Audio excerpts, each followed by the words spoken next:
a press release, but this Lego Empire, which is a YouTube channel, I'm going to give them a thumbs up. They dropped it and they read it and kind of analyze it, and it's pretty good.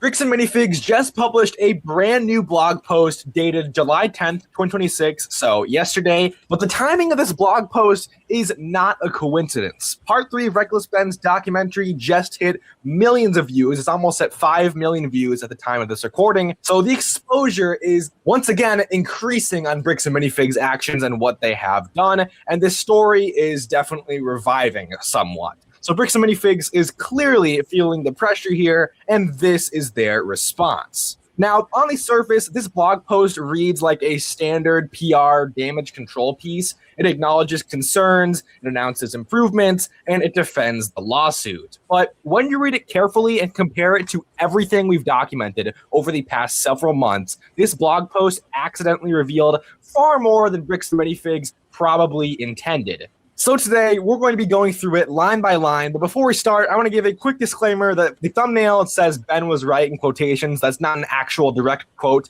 of Aaron McNabb. It's just my characterization of what Bricks and Minifigs blog post says, and I'll get more into that later. With that being said, every link is in the description, and let's get right into this. So what I want to talk about first is probably the most minor thing, but it is something I just want to clarify a little bit because it might mislead a few people. In the blog post, there is a quote that says, "We appreciate the federal court's issuance of a preliminary injunction, which is focused on the protection of our franchisees and brand from a host of unlawful activities and reckless behavior." And I just want to say, it's really funny they said reckless behavior for Reckless Ben. Isn't that pretty funny? Anyway, getting further into this, the way Bricks and Minifigs is presenting this preliminary injunction, it's making it sound like a victory for Bricks and Minifigs, but that's not what the record shows here. Because when this preliminary injunction was signed on July 6th by federal judge David Barlow, the injunction states that nothing in it prevents Ben from discussing Bricks and Minifigs, commenting on the litigation, publishing court filings, engaging in investigative journalism, or expressing opinions, criticism, satire, and commentary through any lawful means on YouTube, TikTok, Instagram, whatever other social media you can think of. So I just had to mention that even though Bricks and Minifigs is claiming this preliminary injunction is like a win for them in a way, like that's kind of the tone of what they're saying here, actually, no, it is letting Ben talk freely about everything, which, you know, maybe if Bricks and Minifigs had a change of heart and now they want Ben to be able to talk freely, yeah, maybe it is a win for them as well. But I really don't think... Wait, what's on Ben's pants right here? What? Look at his pants. Is letting Ben talk freely about everything, which, you know, maybe if Bricks and Minifigs had a...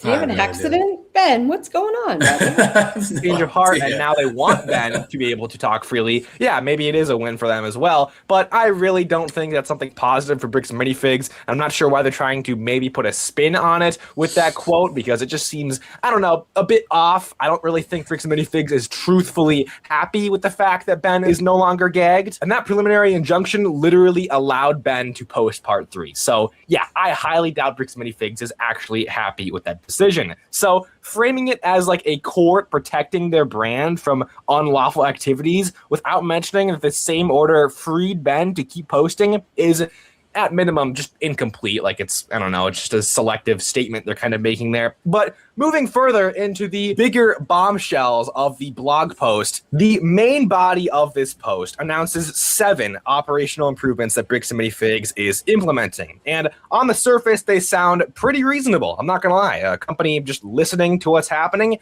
and learning from their mistakes, apparently. But here is the problem.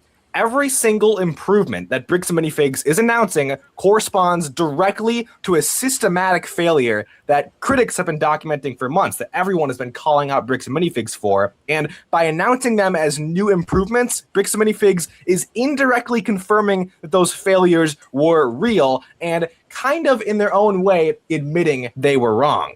So let's specifically go through the most important ones. The first improvement is field coaches. Bricks and Minifigs announces that we recently hired experienced field coaches and a field coach manager. This increases store-level visibility.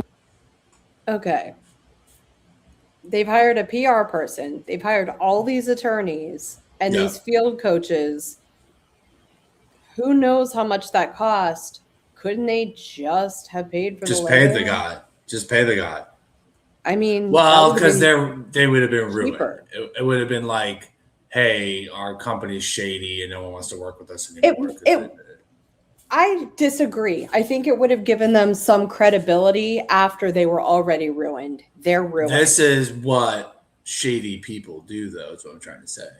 Like with more consistent insight. This is some man shit. Like inability to admit that you're wrong, inability to change, tripling down.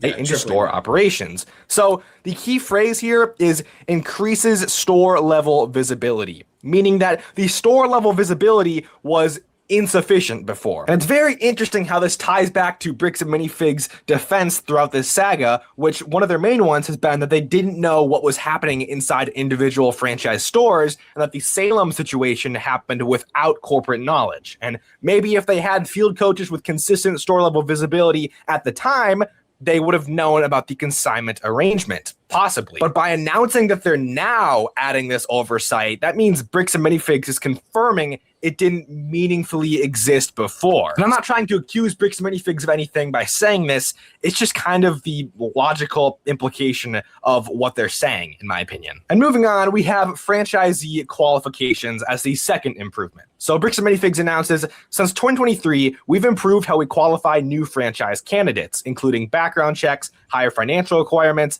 and stronger internal expectations. But wait a second, they said since 2023?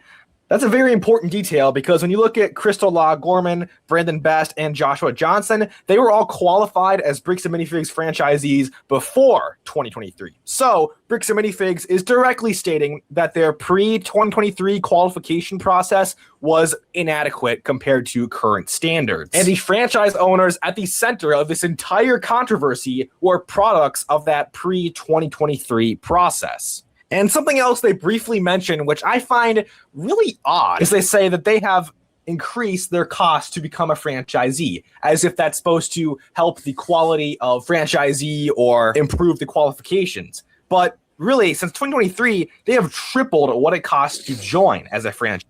I can't imagine that people like with a lot of money to open up a store want to open up a Lego store. Yeah.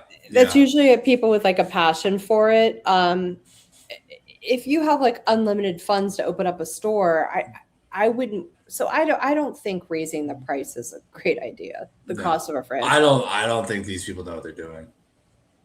Franchisee. In 2023, the total cost of being a franchisee went from $99,000 to $225,000 to $241,000 to $570,000 in 2025, and in 2026, it is now $300,000 to almost $600,000 to become a franchisee. So they're presenting it as this qualification improvement that benefits franchisees, benefits Bricks and Minifigs as a whole, and they are kind of right. But it just benefits Bricks and Minifigs revenue. What does having a bigger pocketbook prove? That doesn't make you more qualified. There are plenty of people with a lot of money that, trust me, would probably not align with like Lego brand values or make a good owner for a Bricks and Minifigs store. If Bricks and Minifigs is trying to make the claim here that being more wealthy makes you more qualified or more just or more reasonable or more moral, I think we all know that is not an argument that has much merit. So again, I'm not sure why Bricks and Minifigs mentioned that they increased the costs as if like that was supposed to help improve the quality of franchisees. Like really, that's two separate things to me. That's, you know, there are some things that they did since 2023 that help their qualification process and bring in higher quality franchisees.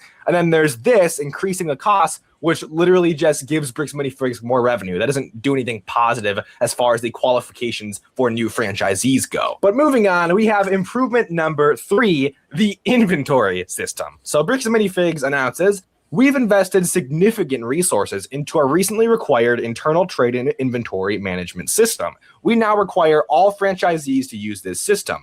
He says, we now require, meaning, of course, that this was previously not required. And because of Bricks and Minifigs' reluctance to release this, we haven't gotten all of the inventory documentation from Brian's case from the Salem, Oregon store. And Crystal says that she never received an inventory when Bricks and Minifigs took over her store, and literally in Reckless Ben's Part 3, like the whole plot of it was him trying to get the inventory from Bricks and Minifigs, and they would not give it to him. And this isn't an isolated feature in these Bricks and Minifigs cases. The Clackamas County franchise owner said the same thing about inventory lists, about Bricks and Minifigs not providing it. And Bricks and Minifigs' own attorney apparently told Brian's attorney in writing that they had no legal obligation to provide an inventory. Anyway, fast forward to now, Bricks and Minifigs is announcing they're implementing a standardized inventory system across all franchises. So the logical implication of this is that the inventory chaos at the center of Brian's case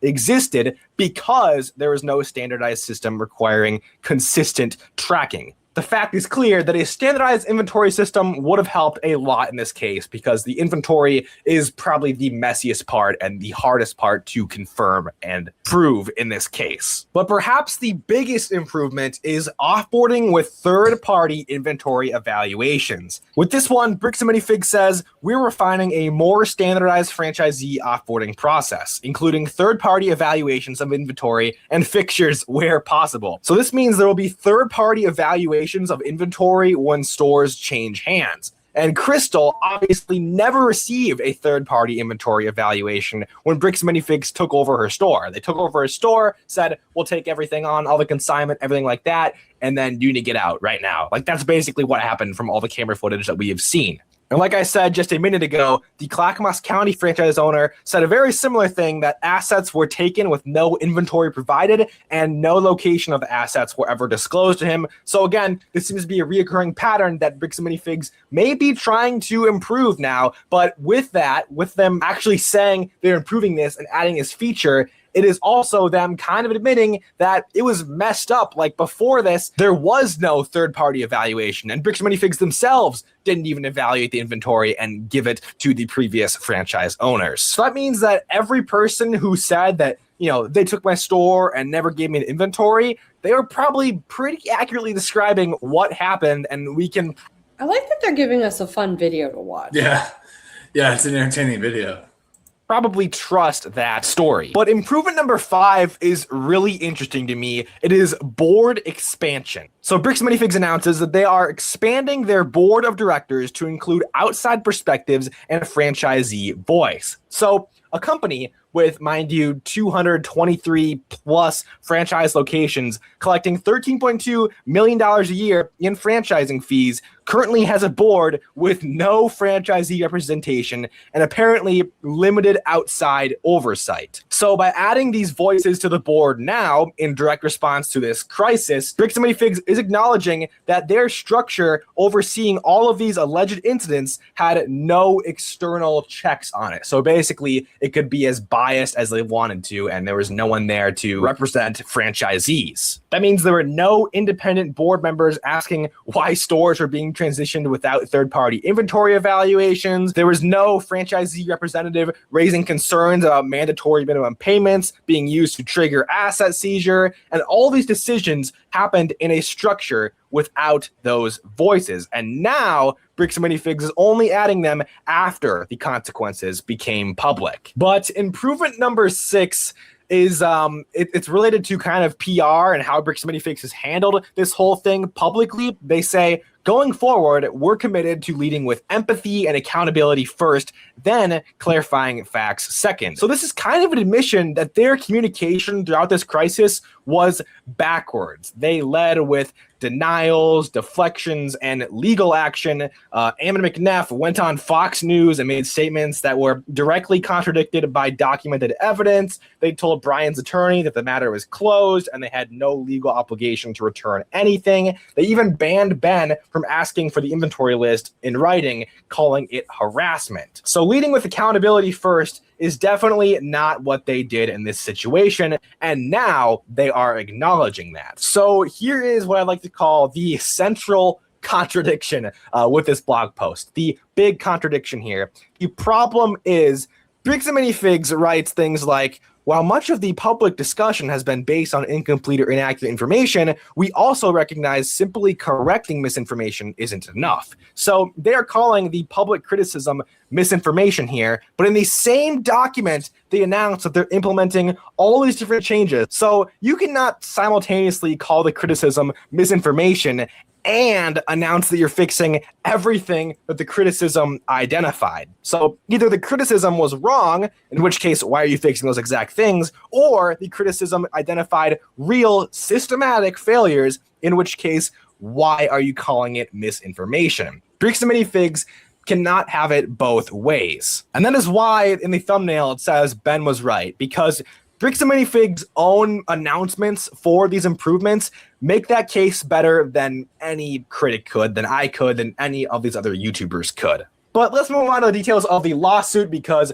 Bricks and Minifigs goes into that here. They say that they remain open to a mediated, amicable resolution. So here is what that actually looks like right now, according to public statements. Bricks and Minifigs is seeking at least $1.3 million from Ben, with lawyers saying it could exceed $10 million per person. Ben's lawyers, I believe. And there are 16 defendants in this lawsuit. Do the math. 10 million times 16, that's $160 million at like maximum here, which is insane. Also, Ben had to hire 5 attorneys in the last few weeks to cover all these different charges. So he has different attorneys that specialize in different things. And the case is now in federal court. Furthermore, Ben's attorneys have publicly stated he intends to file a counterclaim against Bricks and Minifigs, and his next criminal hearing is scheduled for September 15th, including charges like stalking, targeted residential picketing, disorderly conduct, and trespassing. I don't know. To me, that really doesn't sound like a mediated, amicable resolution. To me, all signs indicate that the lawsuit is not winding down. It is escalating in every way possible. So, in closing, in summary, Bricks and Minifigs published this blog post as a PR repair document in response to part 3. But read carefully, it accidentally became something else entirely, because every improvement they announced confirmed that the systematic failures critics documented for months were real. With that being said, everything covered today is based on Bricks and Minifigs' own publicly published blog post and verified court records. I'll have every link in the description. Let me know in the comments down below what you think of this blog post, and I will see you all in the next video. Well, what do you think? I think the Bricks and Minifigs is trying to do damage control and acknowledge that they didn't do enough to document their side of the case while still maintaining that they don't owe anybody anything. They didn't do anything wrong. But the video we just watched, that guy's like, he's taking it a little too far. So I have an interview that Reckless Ben did, and it's pretty good. So we're gonna watch it. Okay. Okay. All right.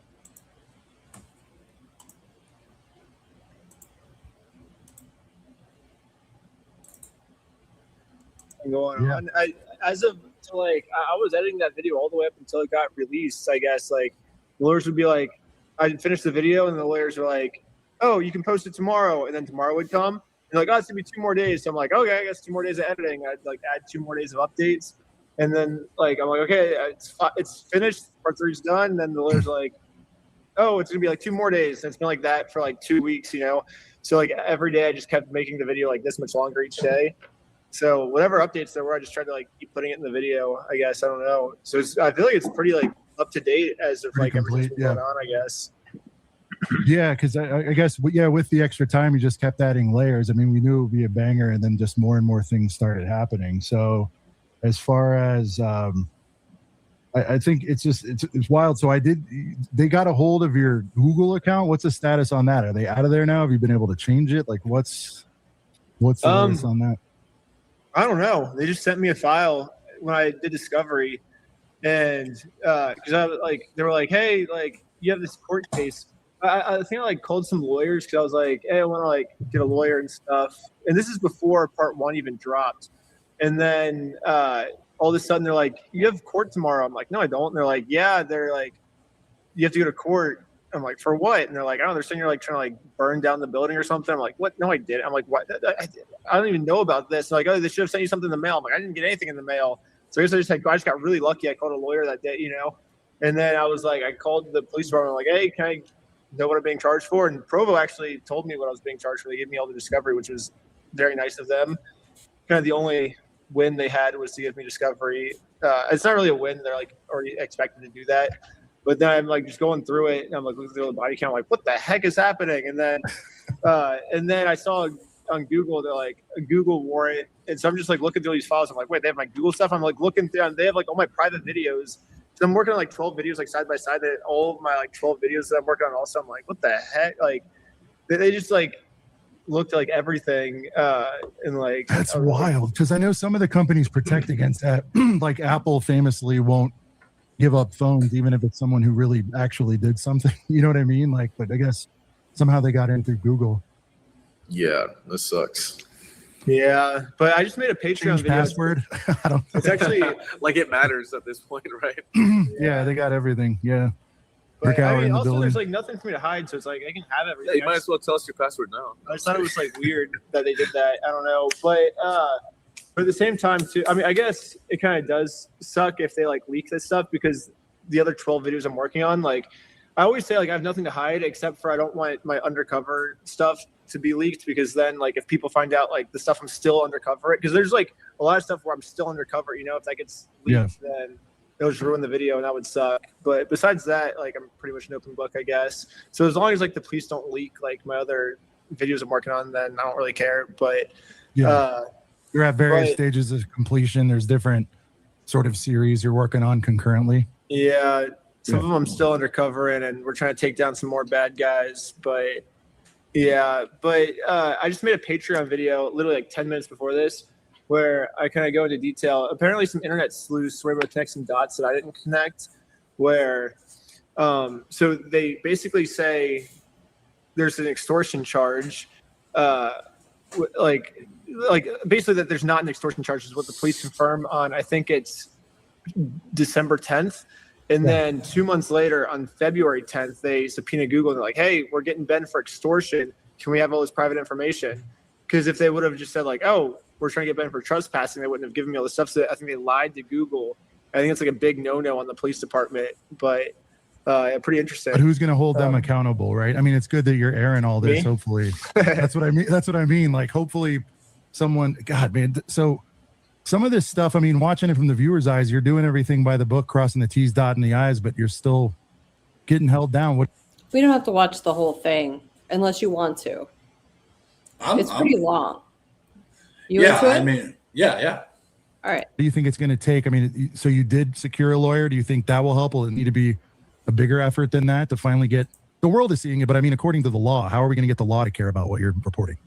I don't know. I'll just try as hard I don't as I know. can, I guess. Like it just seems so open and shut, dude. Like, what do you like? It's got to be scary for you and scary for everyone else to watch. You have somebody dead to rights and they're still holding you down. It's crazy.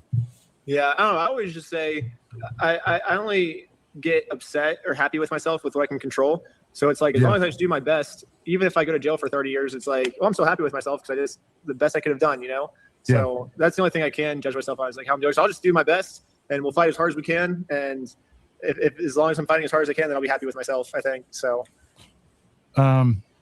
another sort of thing that came out of the last video is, Ammon saying like Ben threatened to kill you. That was kill him. That was unbelievable. Yeah, they keep saying that.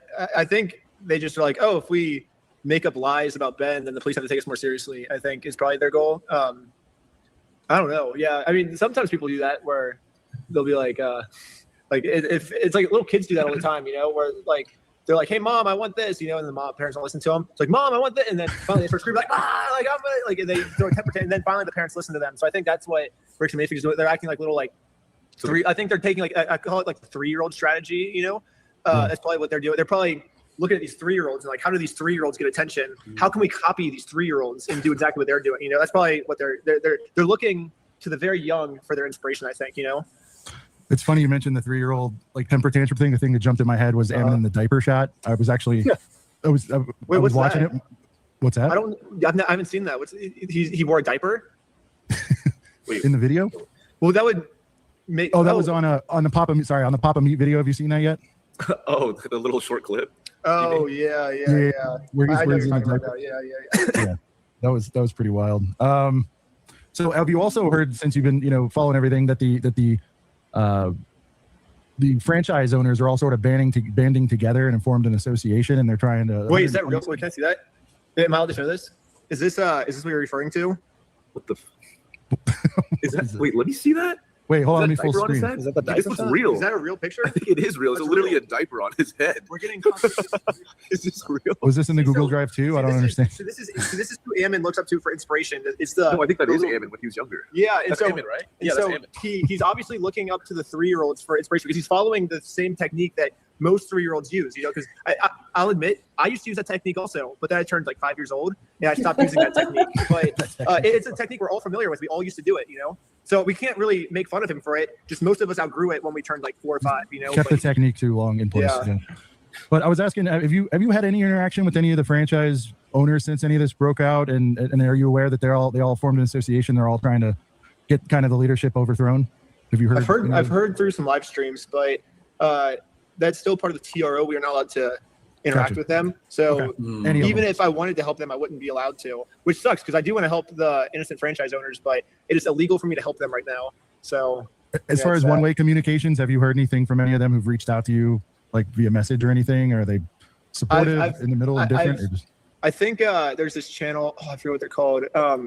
It'll come to me. I've been watching a lot of the reaction channels about this, and I've just gotten all my information through them, I guess, because I can't talk to them.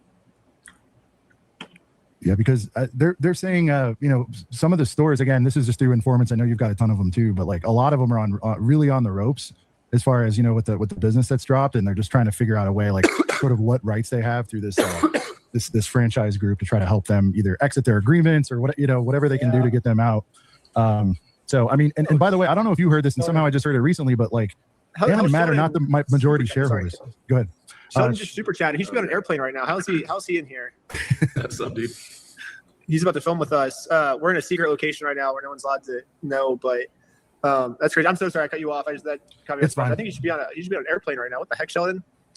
Sheldon, get over there, man. No, I was saying like, because it's now to the point where it's like cost them considerable business, like the longer this kind of drags on, because they still remember I talked whatever it was 5 weeks ago. Whenever I met you and was talking to you, it was like they had already been kind of. No, I know. These franchises out so bad, but we just can't right now. Like it's illegal for us to help them. But eventually we will be able to help them, and then it'll be awesome. But we just got to be creative, I guess. Which you're good at, so hopefully we can find that work on. How long till the TRO, I guess, the portion of that to where you are allowed to interact with them? Is that when the whole case is done? You can, or you probably won't. Like when the whole case is done. So if they drag it out, it could be 2 years. It really is. How big is their ego? Is their ego bigger than what they're willing to give up? So right now they're willing to give up like $100 million company probably. Is their ego worth $100 million to them? That's the question. Yeah, have you seen that meme where he like chooses the button and is like destroy the business or like pay the $200K? Yeah. So what's bigger, his ego or his business? That's the question. And I don't know. I think they're about equal. So one thing, what I was going to tell you, I think when the question came up was, and I may have missed it, but one of the big issues people have stated is like everyone's like wanting to overthrow or fire the CEO and the COO and all that. We've all heard that. But then right behind that, people would say, well, actually they can't because they're the owners. But recently I found out they have a lot of shares, but there is, and it is a family member, but there is someone who has 51% of the shares. Yeah. That is neither one of the McNeff brothers. Brimhall or whatever. That guy? Yes. Yeah. I've had a lot of people say lots of things about him. I haven't really done my research into him. So there's a lot of people upset with him. But what do you think? I mean, I was like, ooh, who is that? Oh, it's family member. Back more to that, more of the same. Yeah, I want to give him the benefit of the doubt. Maybe those people are all just mad at him for whatever reason, but it's never done anything to me. So I'd be willing to hear him out and be like, hey, how do we solve this? Right now I can't. It's illegal for me to talk to him. But if for whatever reason this TRO gets off, I would love to talk to him and see how we could resolve everything, in like a peaceful way. I mean, the offer's on the table with literally anyone, to try and figure this thing. Like, let's just, like, who cares about like all the drama? Let's just figure this out, That's always been my take, but they don't want to do that. So then I have to add drama in order to get their attention. But What else is included with that? Are you allowed to? So it's anyone from the case, or can you talk to Brian? I'm just trying to figure out. I Like, can talk to Brian. Brian's Okay. not Brian's not like Bricks and Minifigs, so I can talk got to it. So Brian. it's anything with them, and that's it. I'm not allowed to talk to Victor though. There's an invisible wall between us, so we can't talk. But Victor's basically the only one I'm not allowed to talk to. But everyone else I can talk to. Yeah. But and also not just like talk Okay, to there's you, not an invisible yeah, wall. but not just That's a talking to you, but like you can't go, or we both can't go to any Bricks and Minifigs stores. Which sucks because there's a really good. It's like our favorite restaurant's right next to Bricks and Minifigs, and we can't even eat there now. It's like Is there a foot? Is it a footage thing, or like not? no, I'm just kidding. No. No, but I mean, is that what it looks like when you get one of those? Is it within a certain amount of feet of the location? How does that work? Yeah, it's like 100 100 yards. yards. 100 yards? Yeah, so like we can be like 101 yards away, but if we're like 1 yard more, they'll put us in jail. Dang. And that's till the trial is over. That whole thing. Or until a judge disapproves. As of now, it's unless a judge does something to like take it off, I guess. Kind of like how they did with our freedom of speech. But they could there's a possibility we like argue against it and a judge approves. But as of now, unless further like interference, then it would be until the case, ends. Got you. Brent, you have any questions up there? So Brent just got in. He was So running from work. any Sorry. bricks and minifigs you guys can't go within 100 yards of, like anyone ever. Yeah, or we can't send anyone in there on our behalf. Or as any well. of their houses, we can't send people in on our behalf. We can't talk through messengers. It just So what are the next steps for the case, and when can we kind of look forward to updates? I mean, I know your videos are super long form. Will you be providing like Well, more? we're filming. We are in a secret location, not in California right now, and Oh, there's we a are filming part 4 as we speak right now. So Yeah. Gotcha. hopefully, I think we're gonna hopefully finish this weekend. If all goes well. I don't know if all will go well. There's always. I'll just say it never all goes well. So probably not this weekend. Maybe in like 2 weeks we'll be finished filming. But as of then, part 4 will be done. And just however fast we can edit it, you know. And I'll tell you this about it. I just found out about the premise of part 4 yesterday, and it's pretty hype. I would say I was very pleasantly surprised on what part 4 I wanna has in see- store, and like More I think, twists? yeah, Is it and possible? crazy stuff that we Yeah. we don't know if we can pull off. But, like so yesterday, the someone case looking at is Brian Bricks and was like- Minifigs suing them, we all had right? everyone on like a FaceTime. Hold and on. Brian was like, What's up? The case is Bricks and Minifigs suing him, right? Yeah. Like, what happened to him taking Bricks and Minifigs to court over the missing Legos? That's just gone? No. Okay.